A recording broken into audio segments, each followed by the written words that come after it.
Hey, it's Ethan Skolnick for 5 on the Floor on the 5 Reasons Sports Network here at Kaseya Center after the Miami Heat lose 106-103 to the Milwaukee Bucks. This time, they lose to the Bucks without Giannis Antetokounmpo. Damian Lillard had 37 points, 25 in the first half. Heat got him out of his comfort zone a little bit in the second half by blitzing him. I thought it took too long for them to do that. Hell Larson closes the game for the Heat tonight. Jimmy Butler had 13 free throw attempts, got to the line consistently. Tyler Hero ended up with 18.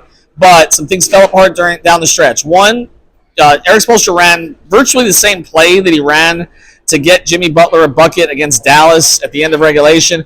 This time, Milwaukee covered up Butler, so Hero ended up being the second option on that play, took a three that didn't go down, and then Terry Rozier had a chance to tie it at the end, but for some reason he took a dribble. Rozier did not start tonight, but he did have 17 points off the bench. He got them back into it with some big shots late, but again, choppy performance from the Heat defensively in the first half, really not good enough.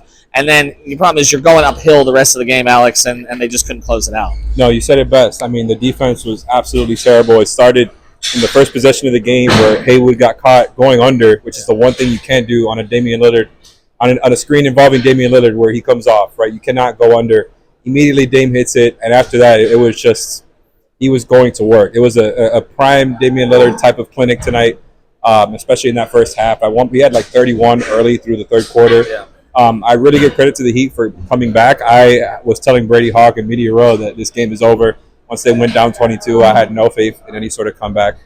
But they did it. They started defending, like you said. That they started, I think, committing multiple bodies to Dame just about every possession. The defense was just night and day between the first half and the second half. First half, they allowed 65 points. Second half, 41. I think that's really the kind of the biggest stat to me from this game.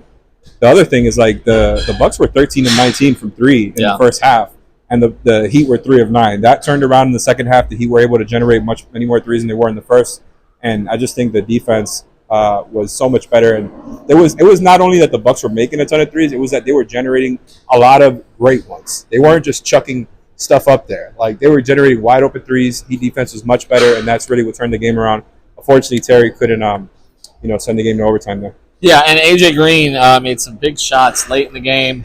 He had 3 threes on the game. Daggers, actually, Brady called that on press row. It's going to be something like A.J. Green that ended them tonight. And Brook Lopez, 3 of 3 from 3. That really hurt them. I mean, look, Jimmy was good enough tonight. Tyler, not his most efficient, but he made some plays. Again, Terry gave him 17 off the bench. But there are some problems with his team right now. Like, first thing, Hawkins doesn't look very good. Jovic isn't even in the rotation anymore. So we've got some longer-term issues to discuss. But the biggest thing is, you couldn't lose this game. You can't lose to a team without Giannis. They've got an easier stretch here. This is one of those easier games, and then they've got a stretch where they play 6 of the best teams in the league in a row. So you can't be dropping these kind of games at home, but they keep dropping them at the very end. For Alex Toledo, I'm Ethan Skolnick. Check out the latest episode of 5 on the Floor. That'll be on the YouTube channel later tonight.